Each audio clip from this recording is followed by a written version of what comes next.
Welcome to Even Tacos Fall Apart. Sometimes things do fall apart, but I hope this podcast helps you also understand that you don't have to put yourself back together alone. I'm really glad you are here today. I know life gets messy, complicated, and heavy sometimes, and when it does, it can feel like nobody's coming to help, like you're stuck trying to figure it out by yourself. But that's not true, and this podcast is just one small reminder that connection, conversation, and real information can make a difference. Today's episode is one that I am looking forward to because we are getting into a topic that doesn't get enough honest, real-world attention, and that's PTSD and Ibogaine therapy. You may have heard about psychedelics being used in mental health treatments. It's becoming a bigger conversation lately, which I do think is great. But Ibogaine is something a lot of people still don't know much about. It's not just another trendy psychedelic. It's a powerful, intense medicine that's showing serious promise for people living with PTSD, OCD, and addiction. It is not recreational. It is not a quick fix, and it's definitely not for everyone. But when used carefully and intentionally, it can be a major tool in real healing. Ibogaine therapy is mostly used in places like Mexico, Canada, and some other countries, especially since it's not legal everywhere, and there are real risks that come with it. This isn't something you just sign up for lightly. It's a process. It's about facing the stuff you've pushed down for years, sometimes decades, and finally getting to the root of it. It's gritty, it's uncomfortable, and it's serious work. But for a lot of people, it's been life-changing in ways that traditional therapy and medication haven't been able to touch. My guest today is Zahra Adloo. She's a mental health counselor, a trauma and addiction specialist, and she has personal experiences with psychedelics like Ibogaine and ayahuasca, both as a client and a clinician. Zahra's energy is incredible. She is knowledgeable, she's real, and she doesn't sugarcoat what it takes to heal. She gets it. She knows the stakes.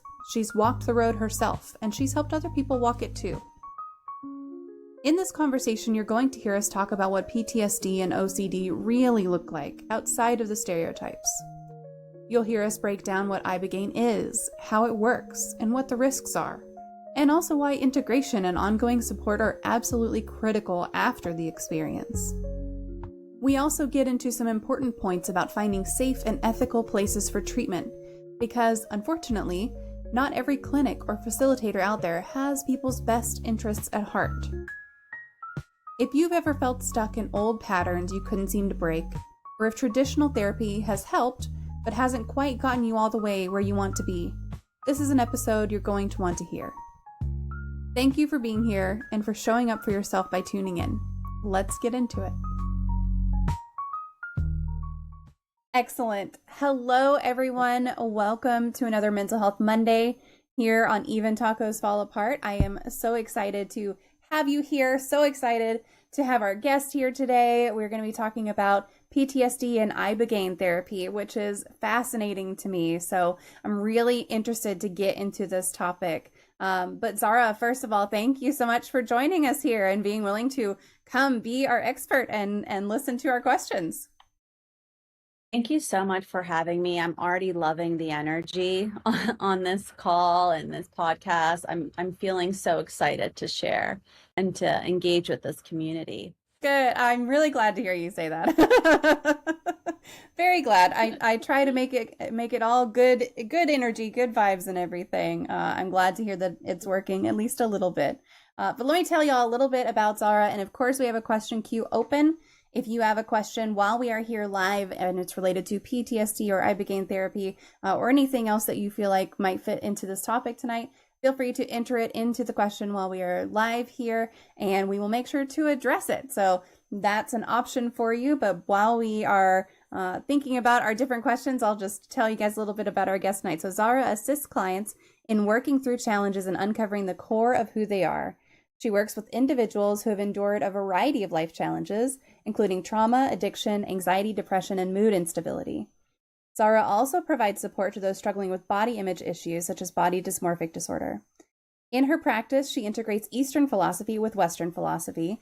She incorporates elements of Reiki, energy healing, and trauma-informed yoga into her therapeutic approach. Her expertise in psychedelic integration, particularly in using Ibogaine as a tool for addressing addiction and trauma, enables her to support clients through their integration process, making sure they receive compassionate and informed care. Zahra received her training from Palo Alto University, focusing on clinical mental health counseling and marriage and family therapy. And outside of her practice, she remains committed to her own personal growth and development through challenging workouts, yoga, and hiking. Zahra also has a passion for creative writing, podcasting, and traveling abroad. And if you are interested, Tyrion, oh no, sorry, my cat just threw up on the thing behind me. Gross. Poor little guy. If y'all are interested in not connecting with a puking cat and you're looking to connect with Zahra instead, here are a couple of links to Instagram and her website, as well as Facebook and LinkedIn. Let me post those for y'all. And feel free to go and check her out. And again, as you always know, I like to say that engagement is what makes a difference. So if you go connect with her, make sure you're liking a couple of posts, leave a comment or two. All of that is what really helps with discoverability. So our topic for tonight is PTSD and Ibogaine therapy. But before we get into that topic, Zahra, I would love to know just a little bit about your own journey into mental health counseling and how you came to specialize in things like trauma and addiction and PTSD and OCD. Well, so this was actually my second career. I got my first master's in management information systems. So I was working in a totally different industry, software development, management. And even within that role, I felt really, really connected to still being a therapist. And I was a very supportive manager. So, we had an agile environment and an open environment, and people would literally come to my desk and just talk to me about their problems that were totally unrelated to the project. And so I'm like, there's my calling. I feel so much more connected to that. And I want to go and learn how it is that I can help people through the right knowledge and tools that I can gain. As far as going into psychedelic therapy, I had a really amazing breakthrough during this time when I was seeking for a purpose and I was unhappy with my career. And I went on my first ayahuasca journey, which was my first psychedelic ever. And that journey in itself, it had me really dive deep for a good 3 years afterwards to figure out what it was that I experienced, because I didn't have an integration coach. I didn't have the support to help navigate, and give me the answers or make meaning of my experience. And then later on, when I went to school to become a therapist, I was in my graduate program. I was doing my internship, and someone recommended for me to watch the documentary titled Dosed. And and this is relevant to the work I started doing because I went into addiction treatment, and I had never been around anyone who was addicted to a substance a day in my life, but I went towards it because I wanted to understand and just kind of seek the discomfort and understand why, and be able to become closer to that population and go deeper into what traumas or what experiences led them to make the choices that they've had to make, which all of that is multidimensional. So, and I was watching this documentary that helped me realize how Ibogaine treatment helped someone with 17 plus years of heroin addiction find peace and go through a withdrawal process that was not harmful or really strenuous on her body and her mind, and find sobriety for years afterwards, to the point where now she advocates. And so during my treatment time and during my internship experience, I realized that everybody coming in had a lot of trauma, and a lot of them had those roots in their childhood. And so I went on with my life. I ended up graduating, and I still went into addiction treatment. And after working to earn my hours for licensure for California, I came to the realization that it took on average 7 years or 7 attempts for people to come into treatment before they actually gain total sobriety from substances. And, with fentanyl out there in the current age, we don't have that privilege to be able to sit around and let people die of overdoses, which Right. at this moment, according from 2022, 107 plus thousand people have died in overdose just in that year alone from opiates Mm. or opioid addictions. And so having that realization, seeing that the treatment model that we have is ineffective, I dug deeper and I remembered that documentary and I went and I did my own treatment for PTSD and OCD. And the breakthrough that I had was remarkable. Essentially, people who are addicted to something feel like they are stuck. And what it did is it relieved me of that suffering and that thought and that limiting belief. And not only did it do that, but it pushed me and empowered me to find, and discover my strengths and parts of myself that were dormant that I didn't understand. And I'm witnessing that in people who were addicted to substances, and seeing the change and the contrast in them is what helped me really pick this path and just go full force with it.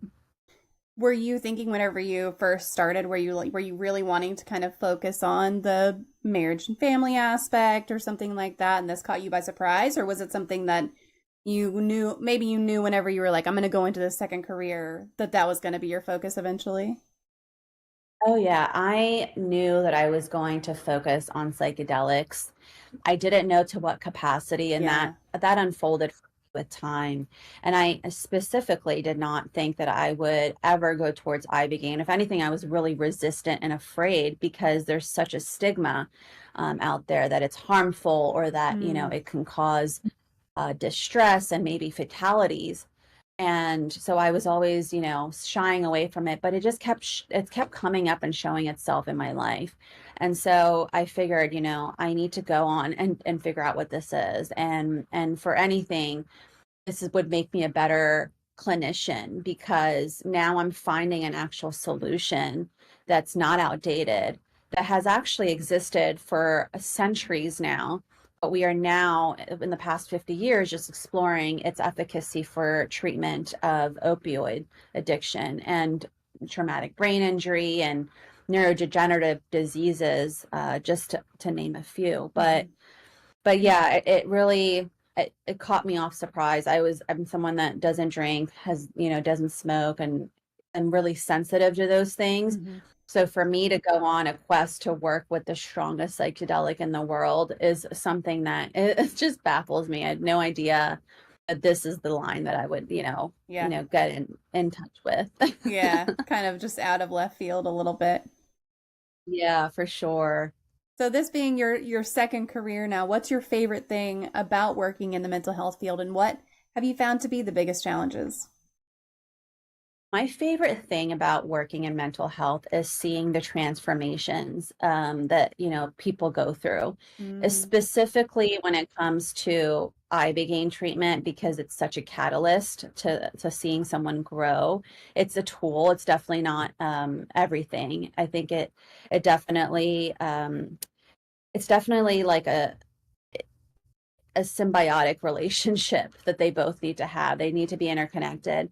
So my biggest, like, the best part of it is just seeing the contrast and what someone was like and what they became, and how they discovered their authenticity and their strengths. And then the biggest challenge with this is basically the funding, Mm. the financial piece for people who are really underprivileged. Ibogaine treatment is super expensive, and mental health in general. Like, to get really good mental health treatment, you need to have insurance, and you need to be able to have access to certain resources that not everyone has access to. And so that part is really, really disheartening, Hmm. to know that the population that needs it the most is the one that is unable to get the help that they need. Yeah. Yeah. That comes up so often in these conversations. Mhm. It's like, what do you not like about mental health, or what do you not like about what you do? And it's always insurance and money. That's what it comes down to, Yeah, which for is just sure. I mean, really, really tough. luckily, absolutely. I mean, like, and luckily, I work with this clinic in Mexico who does Ibogaine treatments that it's, and they're named New Path Ibogaine. They actually have a scholarship fund that people donate to that they use for the underprivileged who really, really need treatment. Because again, it's really expensive. Yeah. So I'm really happy that this clinic has that, and it's one of the reasons why I decided to work with them. Yeah, yeah. That's really neat. I'll have to look up that I'll have to look up that clinic. Oh, here's a link for it. Okay, I've got a link. So if anybody's interested in checking that out, I'll post a link for y'all in the chat Cool. to click through onto that. Do you have a true crime story that fascinates you? Oh my God, yes. So for a while, I was obsessed with watching them because as a therapist, we want to get into their psyche, we want to understand why. And I mean, this might be cliche, but the Jeffrey Dahmer Mm, episodes on Netflix really, really interesting to me, because it really showcases how important it is to have early intervention with with children who come from traumatic backgrounds or who show signs of um, psychopathy, so, or antisocial personality disorder. So it was really fascinating. And part of it, you know, at the end of the episode, I know that there was a chance where they could have examined his brain to be able to see why he was the way that he was. And I wish that his father allowed it, because it just really digs deeper into understanding these individuals and not blaming them for their deficits, or, you know, seeing them as criminals because they are mentally ill. hmm. And so there is just that empathy that I have for individuals like that who just can't help how they are, Yeah. and their environment didn't shape them to be any better. They didn't have the early intervention or the help to be able to see life differently or to understand themselves better, Hmm. to be able to fit into community without harming others. So that, yeah, that would be the one that was the most, you know, for me, the most thrilling to Yeah, watch. yeah. Yeah, and it's interesting to see how many times it comes down to something, you know, a head trauma in childhood or some Yeah, other yeah, childhood trauma. Like a lot of the times you can say, you know, that doesn't make it okay. It doesn't make any of their actions okay, yeah, but you can point to something and say, look what happened to them. And it would be really right, nice to be able to figure out how they go from this happened to you. Okay, the same thing happened to another kid, and one of you grew up to be a murderer and one of you did not. So let's try to figure that out and see what the other factors were that go exactly, into it. It's really interesting. Yeah. exactly. Yeah. Yeah, yeah. So getting a little bit onto the topic tonight, talking about PTSD and OCD. Those are two things that have a lot of big feelings whenever some people hear them. A lot of the time they're very misunderstood, or they conjure specific images. So what are some common misconceptions about PTSD and OCD, and how do you address those? So a lot of people have this misconception that PTSD is only associated with veterans and Mm-hmm. soldiers. But in reality, anyone could be diagnosed with PTSD who's experienced even this, what would be subjectively the most um, normal experience to have, or the least traumatic experience to Mm-hmm. have. So when one person sees and experiences, and the outcome of that and the way that it affects them is totally different to how somebody else does. I had a client who had a history of drug abuse and PTSD, all because she witnessed, and it's not all because, but I just want to Sure. put things in perspective. She witnessed someone that she rode on the school bus with die Mm. in an accident, you know, right in front of her. So she saw, and she didn't even see his body. She saw his bicycle and the blood on it, and that traumatized her for Wow. years afterwards. But then somebody else might see that and say, well, that's not a big deal, but it's subjective, and we Mm-hmm. are nobody to judge those experiences and how they affect their brains. Um, Another thing would be with OCD. A lot of people think it has to do with being organized or needing to perform certain rituals, but in reality, OCD is when someone has disruptive, repetitive thoughts, and that they need to carry out these compulsions to just soothe themselves for the moment. And so one of the forms of OCD that exists now is body dysmorphic disorder, which is something that I was diagnosed with and I helped people overcome. But it's essentially a branch of OCD that goes unrecognized. We have mirror rituals and we are obsessive over certain perceived flaws, but it like hinders, and it basically like inhibits you from doing more with your life that you want to, because it's constantly on your mind and you constantly need to perform these rituals. And so it's not just about being organized or clean. It's a lot harder than that. And I really feel for people who suffer from it, because I understand. And my Ibogaine treatment helped me relieve of my suffering and my repetitive thought patterns. It's completely dissipated.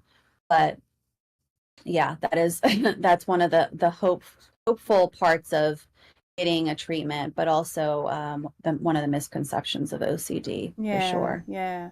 And the thing is, like, you can't see any of that from the outside looking at a person. Like, you wouldn't know that about someone that they've gone through anything like that.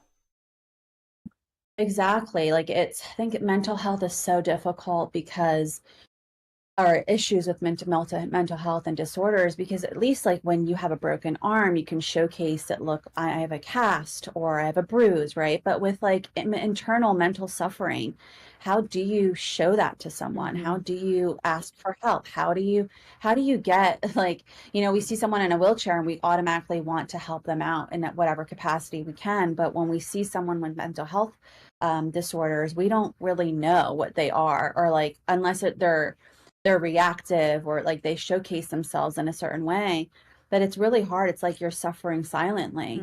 And then there's the shame that comes with it too. Like, especially with someone who has body dysmorphia, there is that shame in even talking about it, because we don't want to come off as vain, but that's still, the thoughts still exist, and those patterns still continue. But yeah, there's just a lot of stigma and shame, and it's really, really hard when you're dealing with mental health issues to be able to see it. Yeah Yeah, most definitely.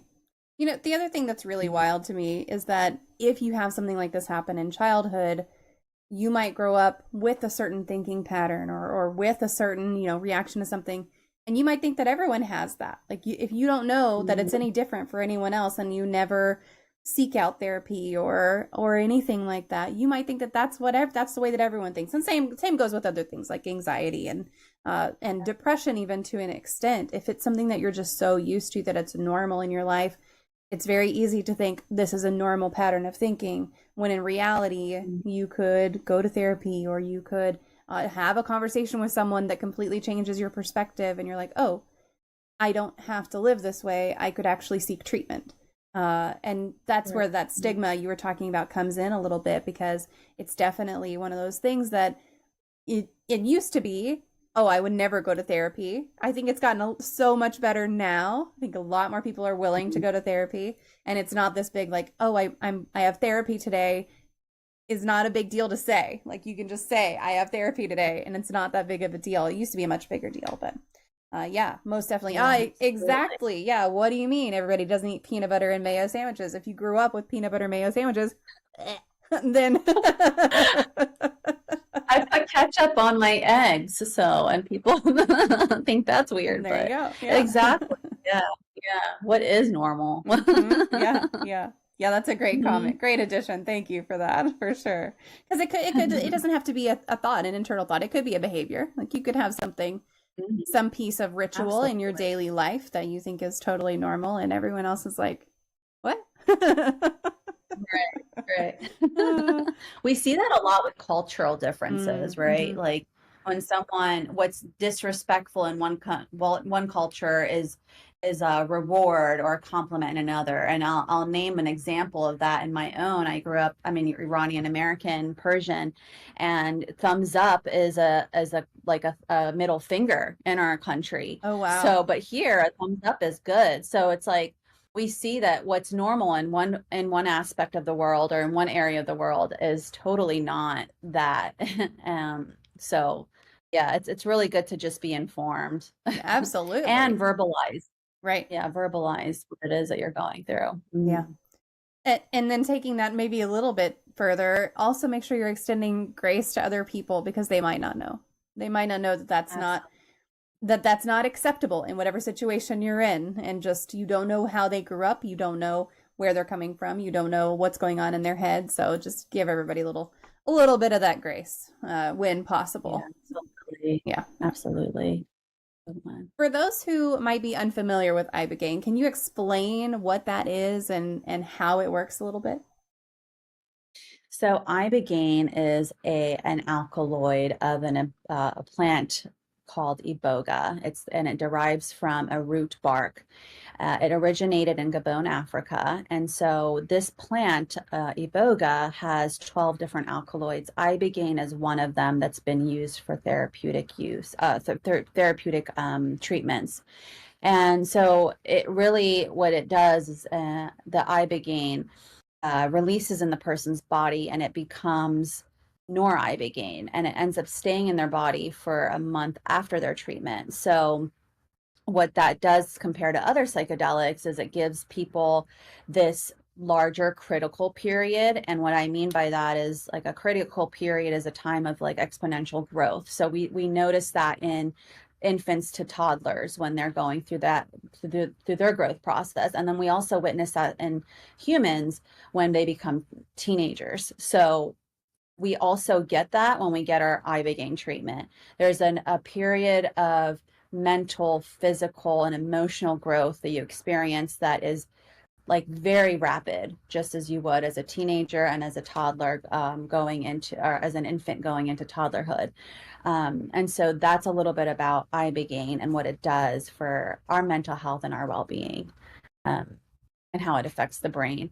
It basically also helps you rewire old maladaptive patterns into more functional patterns that help you live a more expansive life.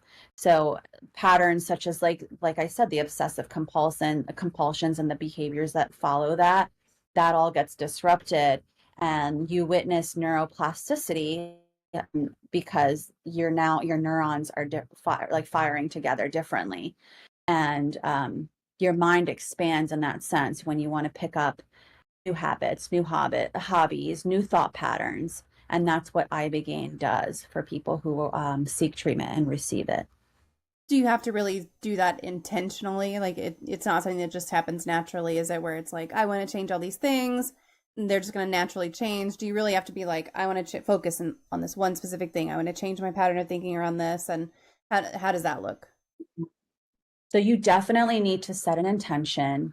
And you have to understand that what ibogaine does is it actually gets you to the root cause of your problem. So understanding the root and then having an intention, having a lifestyle already in place. And this is what I do with my clients when I prepare them. I ask them to look at hobbies that they want to work on or want to explore.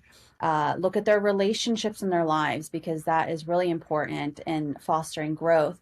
And look in their environment, what they do for work, and their connection with nature and their health in general. All of these things are really important to focus on. And then once they set their intentions and they have an idea of what that is, once they go through their journey and they have this like exponential growth and this feeling of wanting to like go on and live their purpose and they have this like drive and motivation, then they already have everything like planned out that they can integrate into their lives. So to say that ibogaine is like the solution would be false. It is definitely a tool. And if you utilize the right resources and plan effectively and do the integration work, it helps you shape your lifestyle to one that fits you and allows you to be healthy, mind, body, and soul. Yeah. It sounds like it's very, very effective. Is it controversial, or are there legality issues or ethical issues? Oh yeah. So the it's a Schedule 1 substance in the US, and Mm. what that means is that it's highly addictive, and and it can't be used for research. Which interesting is that it's not only non-addictive, but it actually helps people feel, get better. And so, and there's a whole story on that, on it's being Scheduled 1, but right now it's legal in Canada and Mexico and the Netherlands, Brazil, New Zealand, Portugal. So there are a ton of places that have accepted it and have been doing and using this treatment modality for years. But in the US, it's not legal, which is sad. However, with the lawsuits from Purdue Pharma for the opioid crisis, the state of Kentucky for a period of time wanted to use that lawsuit money to open up treatment centers for those who are suffering from opioid addiction. That was actually declined, and now that the state of Washington is looking into finding funding for research so that they can start to research Ibogaine and get the approvals for that. So, what didn't work in one state stemmed curiosity in another, and but it's still illegal in the U.S. As far as the ethics go, I will have to say, ethically speaking, I have to always preface this with transparency.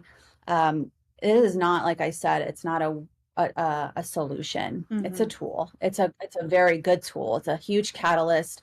You can go towards therapy and be in therapy for years before you come across the insights that Ibogaine can give you in just one session. Also, ethically speaking, it's really, really important that you connect with your facilitator, the person who's giving you the medicine. You want to understand what kind of inner work that they've done. You want to know why they came to using Ibogaine treatment for themselves and why they wanted to become a healer. Because what happens is a lot of shamans that are out there are actually narcissistic. And what they do is that they cause moral injury and they re-traumatize the people that come to them. And so you want to make sure you have a connection. So ethically speaking, I always want to say, whether it's with your therapist or with someone who's giving you a plant medicine, make sure you understand the work that they've done, and you really feel and listen to what your gut says about wanting to receive treatment from them, because this is an unregulated market, and with any regulated market, there's always going to be a dark side. And I almost came across that myself. I almost went to a treatment center that was horrific and has the worst review. I mean, online, their presence is amazing, and they have hundreds and thousands of reviews on YouTube and stuff. So they look really appealing online. But if you are a part of the community and you know that they are super dangerous, Oh, that wow. they actually can cause more harm to people than not. And so, I highly recommend for people to reach out to me if they need to for a list of resources that are safe and vetted out, or really just listen to their gut and connect with the client, with the therapist or the facilitator, and see if it feels good. Yeah, yeah. I mean, Yeah. it's easy to fake a good presence online these days. It's easy to fake that. It's easy to fake the Absolutely. reviews or Oh my buy God, the it's reviews scary. or It's so scary, especially because I'm a millennial and I look at that a lot. I mean, like, that is where my mind goes. I'm like, I need to look at reviews, yeah. and I'll go to their social media pages, but those have been the ones that have been the most misleading. Not all, I can't justify and generalize, but yeah, it's scary. You really have to do your homework. And Yeah. luckily, I had people guide me in the right direction to get me out of that situation. Yeah. And it's not like a doctor. You can't look them up on health grades and see what people are really saying. There's nothing No, controlled like and that. I So, mean, and it's exactly, and it's in another country. So yeah. what can you really do legally, Yep. So it's just, yeah, it's tough. And Bitemark says it's worth noting that federally cannabis is also Schedule 1. Yeah, it's Mm, those scheduling of those different drugs doesn't always make sense, and a lot of the time it's been politically motivated in the past. So, yeah, absolutely. Yeah. it's something that you need to be aware of if this is something that you're interested in.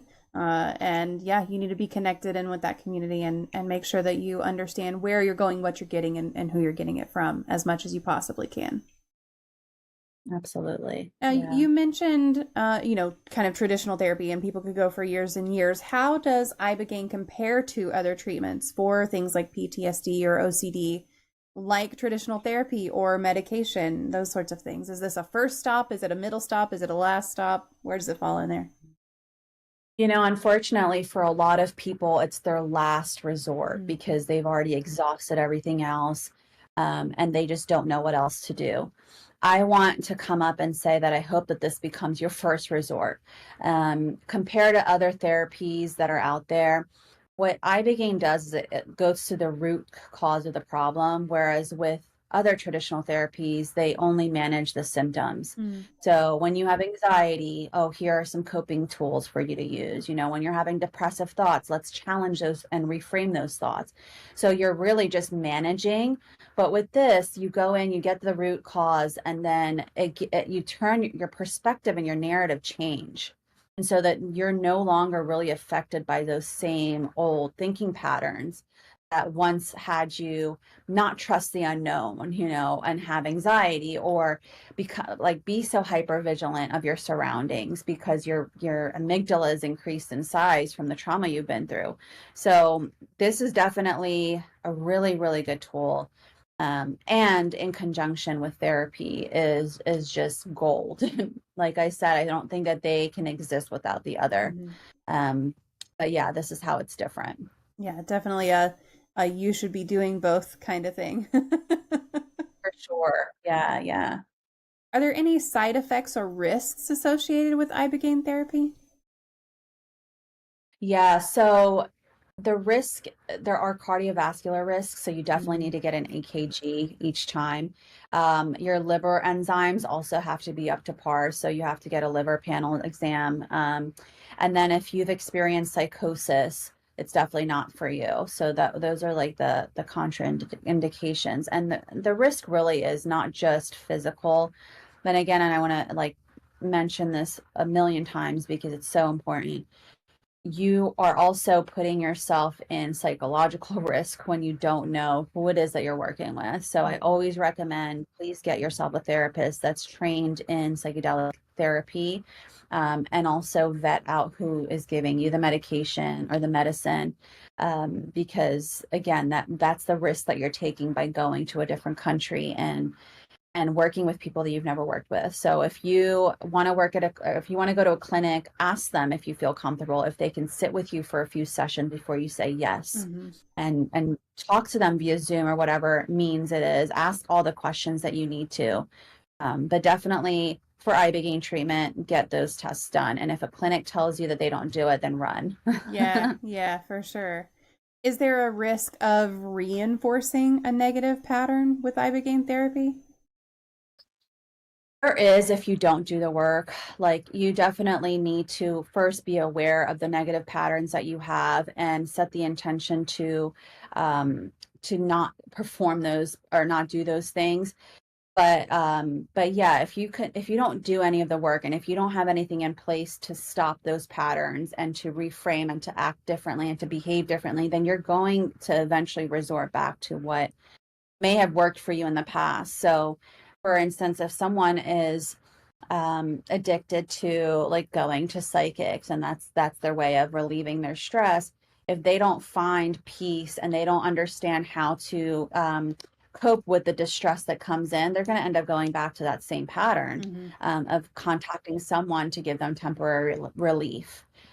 So yeah, you definitely can go backwards if you don't do the work. And that's why it's so important before any psychedelic journey to work with someone who can give you tools that work, and actually practice them for a little bit. And then once you've had your journey, you've gotten to the root cause, and you have this motivation to practice, literally practice every single day. Put it on your calendar. I'm going to go for a walk when I'm feeling anxious, or if this is happening, then I'm going to do this to combat that thought. Or if I'm having an unlimiting belief, I'm going to continue to push through. So yeah, you definitely have to do the work. Otherwise, you will go back to what you know. Yeah. So let's talk about just the process of Ibogaine therapy. What does that typically look like all the way from preparation to integration? So preparation is when you have a session with, whether it's the clinic that you're going to or an integration coach, and that person is really there to get your biopsychosocial history, to help you feel safe and understand what safety means for you, to give you coping skills and hobbies to look forward to have you like really think about what it is that you want to change in your life and what areas of your life you'd like to grow in. And then you get a background of what to expect, or like a whole process of what to expect when you're in treatment.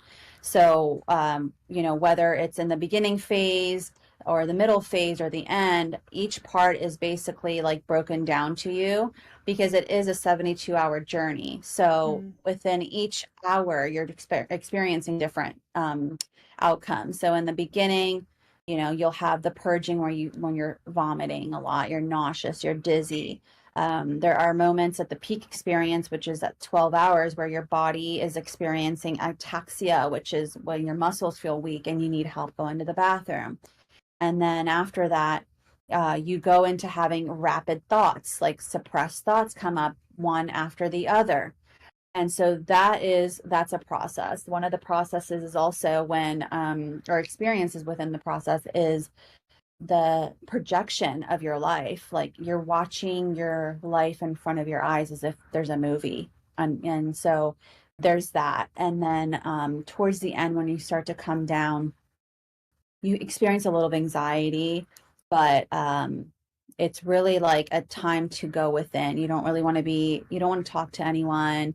You start to, these repressed memories come up, but then you actually start to cry a lot. So you'll go in between laughter and crying very rapidly.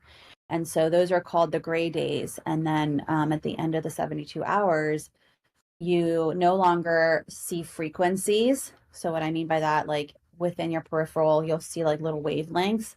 Once that's out and like out of your sight, that's when like the compound is completely transferred into Ibogaine, and now that's what's working in your body for the next month. So that is the process. And then after your whole treatment, you have an integration session with someone who prepared you and is now going to walk you through what you need to do to live a lifestyle that is effective for you and that helps you feel happy and healthy. So that's really like the whole step and the process. And if you want to continue to do treatment and break down what you've experienced with your integration coach, that's always available for as long as you want it to be.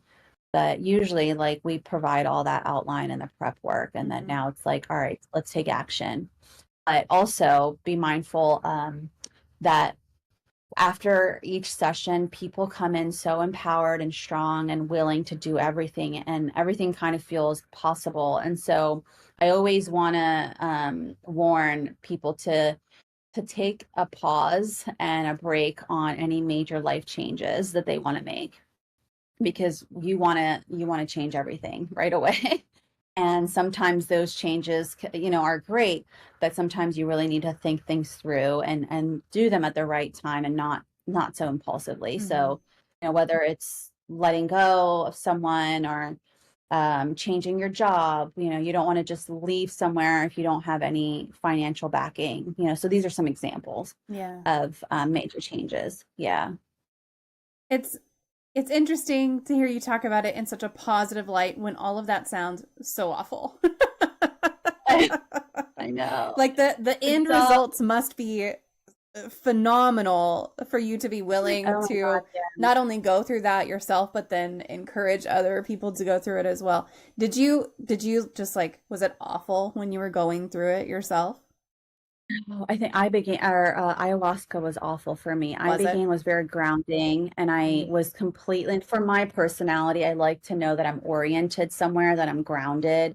And with Ibogaine, I was completely aware of my surroundings. I could have a conversation with someone. I just knew I could move around. Yeah. The discomfort came from all the repressed thoughts coming up back to back. That for me was the most uncomfortable. Even the purging was a relief. Like, they say that you store 90% like no, 90% serotonin gets produced in the gut. And so they also say that like you hold a lot of emotions and experiences on a cellular level in your body. Mm-hmm. So all of that felt like a release, like I was letting go and shedding things that I didn't need to feel anymore. So yeah, as much as it sounds awful, you're afterwards, like the feeling that you get Mm-hmm. is ineffable. Like I can't even describe how amazing. Your face even changes. I mean, they take before and after pictures and you're glowing. Like the fact, even with the fact that you haven't slept in 3 days, you don't feel tired at all. You're not hungry or thirsty. You just feel like a newborn baby wanting to discover life in a new way. And it's exciting. And you're like, I gotta go. I'm like, I gotta handle this. I gotta do this. And that feeling is really has been really Mm-hmm. exciting for me. Now, for most people, it has been that, but maybe for some, it might be nerve-wracking to Yeah. have so much drive all at once, to want to do so much. But overall, I can say it's always been a positive experience from what I've witnessed and what I went through myself. Yeah. Have you just done it one time? No, I did it You did it twice. twice. And then the ayahuasca before that. Have you done other psychedelics as well? Yeah, so I'm a I have a Mm-hmm. certification to facilitate in the state of Oregon. And then I've done San Pedro, ayahuasca, and I'm going to be doing DMT soon. Yeah. So I've done LSD as well. All of them are amazing, but I, I've always done them therapeutically. I think there have been maybe one or two times where I've like taken mushrooms at a music festival, which Mm-hmm. was also amazing. But I am very intentional with it. Yeah. And so when I feel like I need another session, I am like, okay. But with Ibogaine, you normally don't need more than one session. My Mm-hmm. exception was that I was actually getting trained with two facilitators, and that was part of their process that Part of I the get training. treatment. Yeah, part of the training that I get treatment through how they do it, and learn how they did it. And with both experiences, it was great. Yeah. So I don't like regret it or anything like that. I probably want to do one every 5 years. Mm-hmm.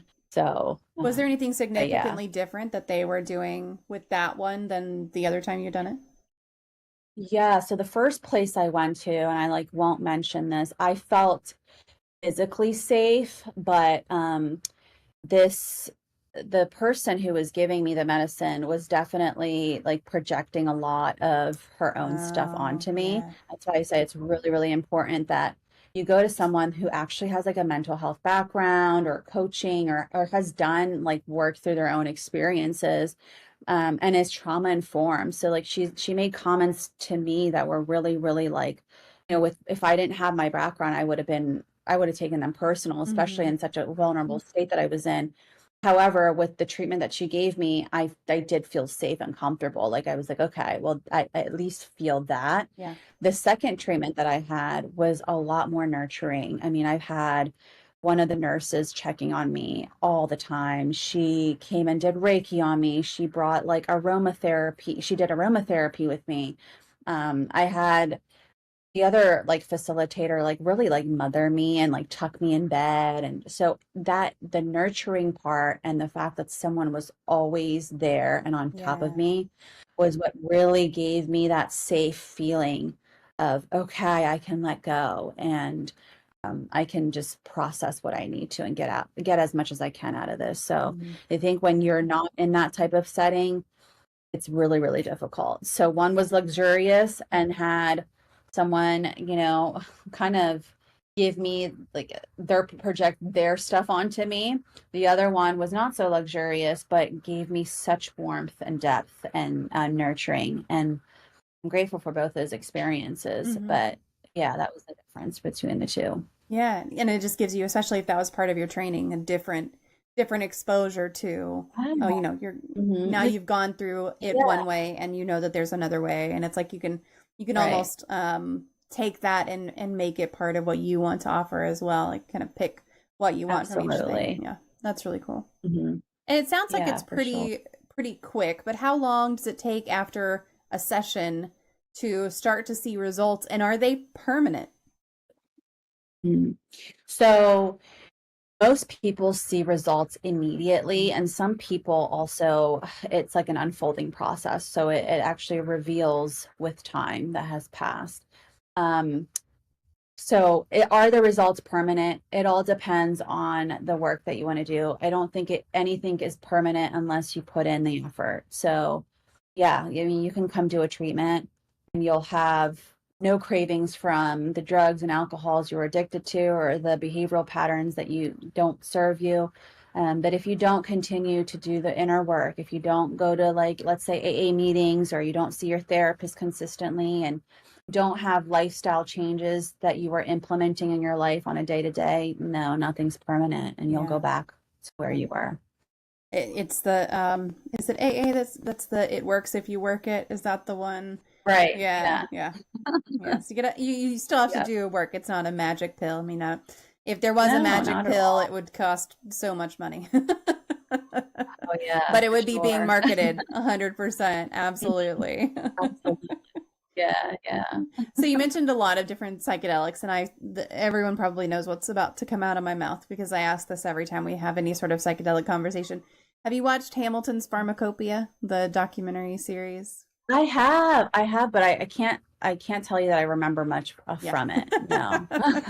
I watched it a long time ago. He did a documentary, right? Yeah, it was a series on Hulu, and it was several different, like each one focused on a different kind of psychedelic. I don't know that I finished it, but I watched several episodes of it, and it's just all of it's fascinating, and he goes into the chemistry and everything. So I don't know why I can't help but to bring that one up every time. And I do. I think that docuseries is really fascinating. It was really good. Yeah. And it just goes with the different, and it's the same guy doing all these things and looking into how it works and why it works and all this different stuff. So it's just really cool. It's fascinating for sure. Yeah, for sure. Specific to trauma, how does Ibogaine help folks process and heal? So it like brings up the repressed memories and the thoughts. A lot of times when people experience trauma, especially in their childhood, because your brain is not totally developed, it gets stuck, and it gets stuck in the back of your brain. Like your brain is so wise, it wants to protect you from, harm. So it actually becomes like lost in your memories and might just show up in your body instead, but you won't understand why. And so what it does is it actually accesses all of that and it brings it to the surface. And then you're like, whoa, I didn't even know I could do that. So what does that mean? And then you dig deeper. So one of the things that I can say this helps you do is it is a catalyst to helping you see your repressed traumas a lot quicker and addressing them a lot faster than you would with, EMDR or like traditional trauma therapy modalities that exist right now. I mean, to access your subconscious thoughts it's actually really difficult, but Ibogaine allows you to get there in an altered state in a safe way, and it makes you feel more resilient to be able to address those traumatic memories with grace and this willingness to want to grow through it instead of being a victim of it.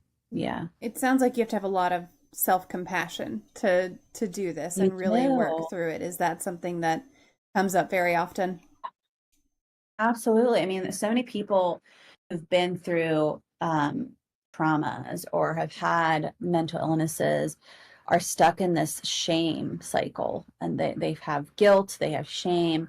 And I always say, even with my clients who suffered from years of addiction, like I always say, you need to know that this is a part of you that was trying to protect you at some point. Like this is what it did to help you. Now, it couldn't differentiate whether it was good or bad. Now it doesn't work. And now it's maladaptive and it's caused you harm. But all it was doing before was trying to protect you. So if anything, I would thank that part and be compassionate and loving towards that part and just say, you know what, this does not serve me anymore. Thank you. Now I'm going to focus on things that do. So I always say, like, let's be compassionate towards all the parts of us that exist, and they're always going to exist, right? And like even your shadow parts, those are parts that you have to love, because that's what it means to embrace, and what it defines what self-love is. You can't love yourself if you don't embrace all of the parts of you.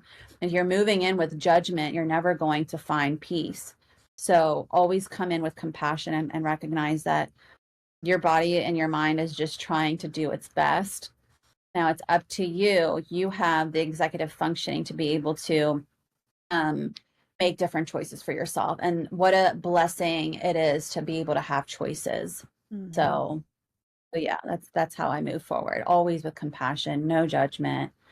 Even, I've had clients that sat across me and told me that they killed certain people, and they've never been convicted, but I always like saw, I just, for whatever reason, people would ask me like, are you scared? Did you? And I'm like, no, because I see like their soul. I see that inner child. And so why would I understand why they did the things that they did.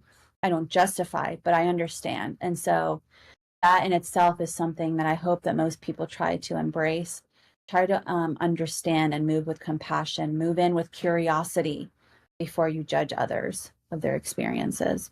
Oh, I like that. Move in with curiosity before you judge others. Yeah, That's a good phrase right there. Most definitely. absolutely. At the very beginning, we talked about you have all this interest in like trauma informed yoga and Reiki and energy healing. How do those modalities complement Ibogaine therapy, if they do at all, I suppose? Yeah. So with Reiki, what I love about that is that, it addresses, or somatic work in general, like it helps you remove like emotional blockages. And then the yoga allows you to connect your mind to your body. So you become more aware of your body and your physical sensations, and the wisdom that your body has to guide you towards making decisions for yourself, or taking action upon certain things that you need to. So I really, really love that. Like both of them, like Reiki allows for a cathartic experience. So it allows you to like cry it out, and like let go of what no longer needs to be held within, so that it doesn't become a disease, right? And then the yoga, just connecting to self, connecting to the body, and embracing the wisdom within. Not just mind, because you don't want to conceptualize and intellectualize everything. You have to be able to Mhm. integrate both mind and body, because there's wisdom in both. We have a whole enteric nervous system. So a nervous system is our gut, and nobody talks about that. We talk about the central nervous system, but like they both exist. And for me, I've used yoga to connect more to my intuition, to my body, to that gut feeling. And so there are a lot of things and decisions in my life that I need to make, but I don't know how to, I sometimes can't tap into logic all the time, but I listen to my body now, and I'm like, okay, this doesn't feel right, or this does, and I'm going to move forward. And almost 100% of the time, it's always worked in my favor. And that's like what's so magical about having that connection with mind and body, is that like you don't it eliminates the fear, because you're like, I'm wise. I can tune into this wisdom. So yoga gets you embraced in that, and Reiki allows for the emotional blockages to be removed. Yeah. Can you just do like any yoga, or is it a specific type of yoga? That's so interesting to me, You know, because I definitely know that moving your body in some ways can release different emotions and everything. Sometimes when you're not expecting it. So, yeah, yeah. it's interesting to me. I'm just wondering if there's a specific yoga practice that you should be looking for if you're interested in something like that. So one that is really good for releasing emotions and meditating, and it's also it's like a part of this, what they call medical meditation, is called Kundalini Yoga, as taught by Yogi Bhajan. And that embraces meditation, movement, and everybody can do it. Breath work, the asanas, so chanting. So it embraces so much.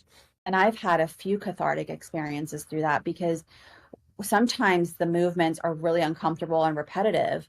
So it really pushes you to like let go of the frustration or the anxious feelings that come up, and it moves that energy outwards into tears or like a scream. So I haven't found a lot of those type of clinic or yoga studios available that teach that type, but that has been really, really impactful. And then another one I would say would be yin yoga. Yin yoga gets you really calm into your body. Your postures are held longer. And so, you know, you get to really not only like pay attention to the muscles and the body involved, but then your thoughts. So when you're doing another type of yoga like Ashtanga or Vinyasa or Hatha, you're moving, if there's like a flow to it, and you're focused on keeping a pose or a balanced movement to keep the pose, you're really focused on the muscles and the concentration that you need. But with yin yoga, you're really in a relaxed state. You might feel a stretch here and there, but then your mind is a little bit active. And so like things just come up and you're able to realize them because the poses are held for such a long period of time. And so I would say with that, there's a good release a lot of times from what I've noticed and witnessed in myself and others. But yeah, that's a really good question. There are so many different types of yoga that exist. I've even seen like doggy or puppy yoga, and we know like about goat yoga, all that, you know. But I specifically got trained in Kundalini and Hatha yoga, and but I like all of them. I think they all teach us something. Yeah. Yeah, I mean, I've been I've had a couple of experiences where I got a great massage, specifically when I was pregnant. I got a great massage that just brought up like a bunch of emotions, and I'm sure part of that was hormonal, but also just generally, like sometimes it's that physical release that you just need. And then there were a couple times when I was having some issues with my back where I went to the chiropractor and it helped release some things that I didn't know were at all stored anywhere in my body. And I was like, hey, I'm just going to cry for a minute, okay? Yeah. Well, no, and that's what the book The Body Keeps the Score talks about. Yes. Like we hold so much in our bodies, and sometimes we don't even know, like I said, and especially if you've experienced those like traumas in your younger ages before your brain is fully developed, like it does get stored there. So sometimes, you know, you'll have like certain bodily movements and or like emotions release and you have no idea. And so that's what I really love about massage therapy. That's a really good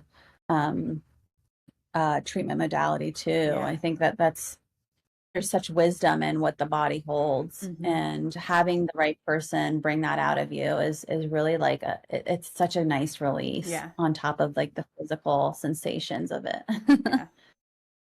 Yeah. And I know Bite Mark is here, and I'm sure that she was going to ask this question, so I'll go ahead and ask it now. What is your favorite poem?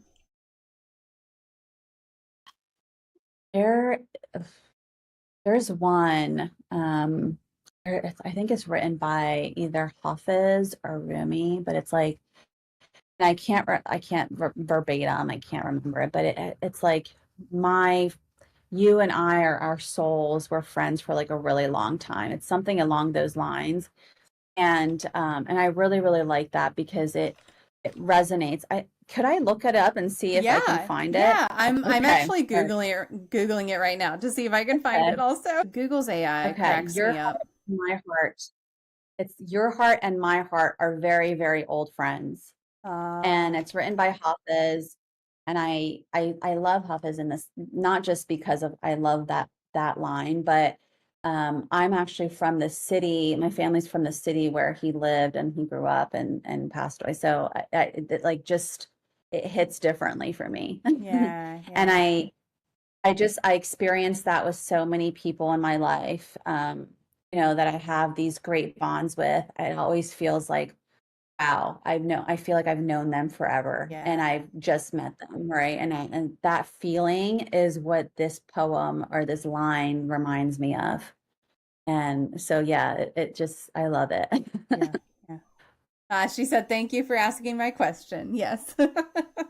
I knew you were going to get there. Very good question. For sure.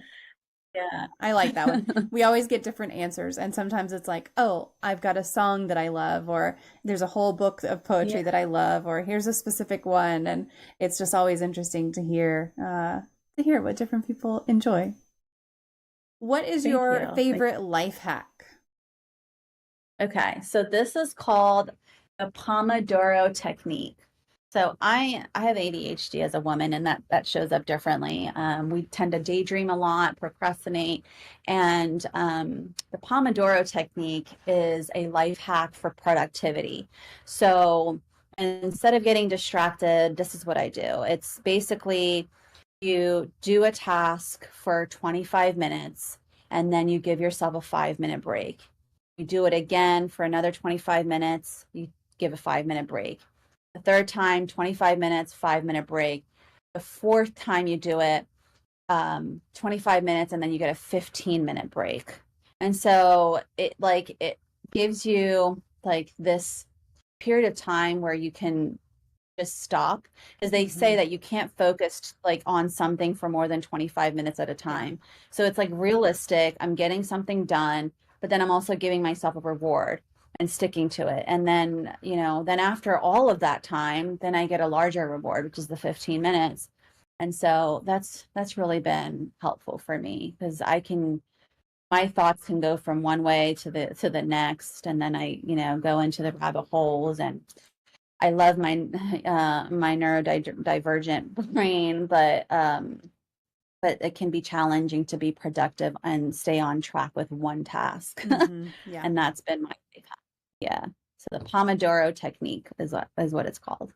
I like that also because it's like, okay, you're setting these timers, or you're using, I know there are apps and everything that'll do it too, or you can use one on your computer or whatever, or use your calendar, schedule your calendar out that way, however you want to do it. So if you get off track, you are only going to be off track for a maximum of 20 minutes or 25 minutes. And then you're going to get that, like, go ahead and give yourself that 5-minute break still, even if you got off track, and then just refocus with that next one. So it's a built-in, like, are you doing what you're supposed to do? Yeah, absolutely. Which is good, because I get sidetracked to hell. I mean, all over the place. Y'all know I get off topic, off subject, off what I'm supposed to be doing. So yeah, it's good. It's good to have that. During the day, I have a timer that goes off every 30 minutes, unrelated to making sure I focus, but just to make sure that I'm doing some other things that I need to be doing. And so it's helpful, because I'm like, whoa, has it been 30 minutes? Really? Has it really been 30 minutes? And what have I done in the last 30 minutes? Have I only checked my emails for 30 minutes? That's awful. Well, there's another one that's also for productivity, and this is what I use too. If it's from Atomic Habits, it's the 2-minute rule. So if whatever task you have to do is 2 minutes or less, just do it immediately. So just do it immediately, only if it's 2 minutes or less, and then you've gotten that out of the way. So that's also another one that's really helpful. I haven't read that book. I've wanted to read that book for a while, and it's come up so many times on this show, along with The Body Keeps the Score. Those two books come up quite a bit. The Body Keeps the Score probably even more than anything else. But yeah, Atomic Habits has come up quite a bit, and I feel like I would like to read it. Maybe I'll read it this year. Who knows? A really good one. And I don't know if you have Spotify, but if you do, they're also available as an audiobook on there. So I read the physical copy, and then I listened to it, and sometimes it just hits differently when you do both. I actually this year, and I was just talking to my friend about this tonight, but I actually this year have been like, okay, my only New Year's resolutions are generally things that are easily accomplishable, that are going to help me improve throughout the year. I don't set any super lofty goals, but I was like, if I'm going to set a super lofty goal, it's going to be to give audiobooks another try, because I am so anti-audiobook. Not like I don't think anyone should listen to audiobooks. I just can't seem to find one that works, that engages me the same way. I can't seem to keep track. I can't seem to keep up with it. I was like, I'm going to give audiobooks another fair shot, and I'm going to give it at least one audiobook a month a shot to work. So maybe Atomic Habits can be one of those. Maybe. I was very much the same way, and I have a huge library because I love the physical part of the book. But when I would go on and I travel a lot, and I go on flights, I take the book with me, and I end up not being in a relaxed state and not wanting to read, or Yeah. not picking the book up. So I started using audiobooks on flights and in places when I go on hikes or whatever, I just put it in. I'm like, okay, it works, and it depends on the narrator too. Like some Yeah. narrators, I'm just like, oh, I need to turn this off right now. But some of them are really engaging. So I think, and I realized that I've gotten a lot more books in that way now, Yeah. even though I was very resistant to. So I hope you give it a chance, and maybe it helps you in certain ways, more than not. Yeah.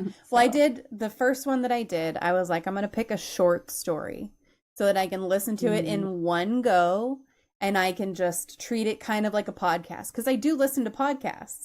And I'm like, if I can pick a yeah, me too. short enough story that I can just listen to it in one go and have that be my first one for the year, then maybe that'll work. And I listened to The Answer Is No by Frederick Backman, and it was so good. And I'm like, okay, Wow. that was a good foray into audiobooks. I think that was a good choice to go with a short story. So now maybe my next one could be like a nonfiction Atomic Habits kind of thing. Maybe we'll give that one a go. So I'll have to Yeah. pick it up. I do recommend that one, by the way. If anyone has not read that short story, it really is only a couple of hours read. You can read it in an afternoon, read it in an evening, Saturday morning if you're a morning person, which I am not. But The Answer Is No is a great, great short story. So No. throw that out there. Okay. It's really good. All right. Well, it is time for the magic moment of the stream. Oh no, it's not working. Okay, hold on. We got it. Okay, good. Oh, All right. you have a magic Perfect. I have a wand? magic Oh wand. my I thought it wasn't going to light up, but a couple of little hooks on God. it got that magic dust going. If Oh my you God, how fun. if you could, we were talking about my vibe kind of being like unicorn before this, and it's very true. Like I very much Oh my, I love yes. unicorns. I'm so Amen. connected. I had a pajama party, and my pajama was my onesie party. My onesie was a Oh, I unicorn. love that So so much. That's I love awesome. that. All right, if you could wave a magic wand and eliminate one common opinion or misconception surrounding mental illness, disabilities, or talking about mental health, what would it be? It would be for people to not think that getting help is a sign of weakness. Being vulnerable is actually a sign of strength. It's allowing yourself to go deeper, to face your fears, and I just think there's such a stigma, or at least there used to be, not so much anymore. It's becoming different now. But to get help is never it never says that there's a deficit within you. Yeah. It's your ability to feel connected to someone and to gain some perspective from someone who may have more experience or who has the education to guide you through a life, or navigate you through something that's very difficult in life. And there's nothing wrong with that. So yeah, I would definitely say that would be my thing. Like, don't be Absolutely. afraid. Don't think that it's a weakness. It's definitely a strength. 100%. Well, we are at the end here. So folks who are here live, if you have any other questions for Zahra, feel free to put those into the chat. We'll make sure to ask them while we're here. I am going to post your links one more time. So if anyone's looking to connect, they can do so from the chat while we're live. And then Zahra, I'll just turn it over to you for a minute, and anything that we didn't talk about, any resources or things you want to mention, things you want to promote, the floor is yours. Well, I first want to thank you for this experience. I've never been on Discord before. This is so fun. Your energy has been so amazing. And I think it takes for someone with humility and just respect to hold space for someone who is from a different world, who has a different perspective and experience to share about. That it says a lot about you. And I want to tell you that I'm so grateful that I was able to have this fun discussion with you, to have my nerves at ease. There are times where I was, nervous, but you definitely help things flow well. And I'm really, really appreciative of the work that you do. I think that I mean, having mental health Mondays is so important. It just shows that you've done your own, work on being vulnerable and sharing about your experiences. And now you're at a place where you want to normalize that for others to share their experiences as well. So thank you for contributing and advocating for mental health. I really appreciate that. And as far as like anything else that I want to share, I just want to say, let yourself and your experiences be your teacher, you know. Never look down upon what you went through, your history.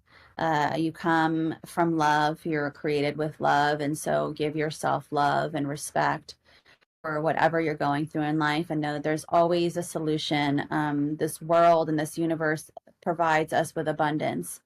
And it's when we change our thoughts and our narratives. There's a whole book about this, actually. So if you want to if you think this is if it's woo woo for you, I also get into the science of like, there's a book called Magic Mind that talks about, from a neuroscience perspective, how manifesting is possible through your thoughts. And I believe in that heavily.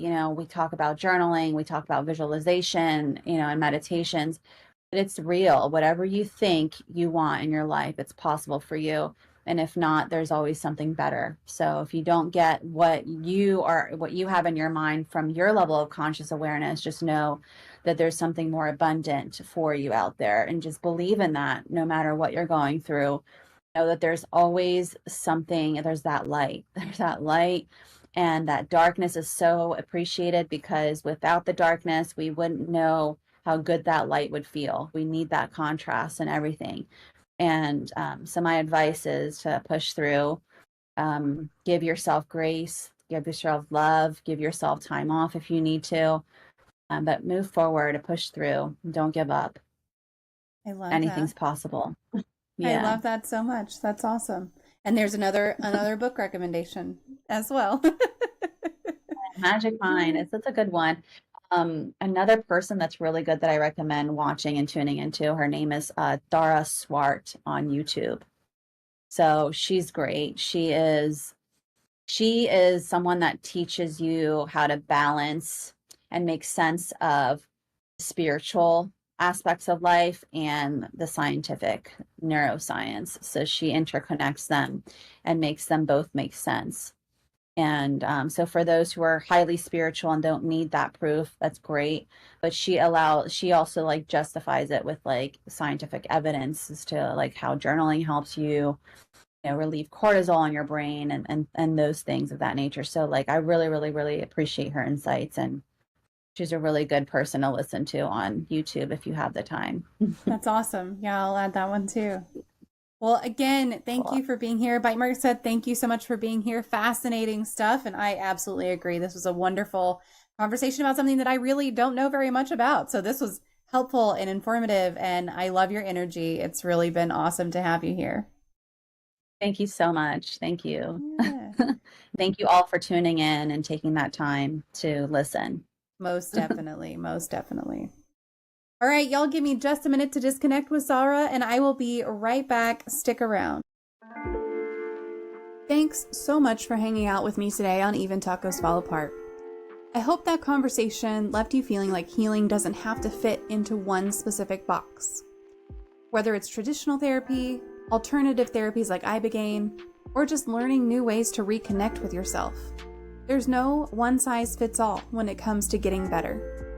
What matters is finding what works for you, even if it looks different than what everyone else is doing. One of the biggest things that stood out for me from this talk was the reminder that healing isn't about being perfect or fixing yourself. It's about showing up for yourself, choosing to do the work, and having the courage to try new things when old patterns aren't serving you anymore. That's true whether you're working through trauma, anxiety, depression, addiction, or just the regular stress of trying to be a human in a pretty overwhelming world. The reality is, we all have our stuff. We all carry things people don't always see. You don't have to apologize for that, and you don't have to go through it alone. If you found today's episode helpful, or if it made you think about things a little differently, it would mean the world to me if you take a second to like, subscribe, and leave a review or a comment wherever you're listening. Your support helps keep this show going, helps new people find it, and most of all, it reminds others that it's okay to talk about mental health and healing openly. You can also find all the past episodes and links to connect with me over on my website, tacosfallapart.com. And if you know someone who might get something out of today's conversation, feel free to send it their way. You never know what might come out of that. Thank you for being here, for being open, and for choosing to be a part of these real, gritty, important conversations. I will see you next time. Until then, take care of yourself because you deserve it.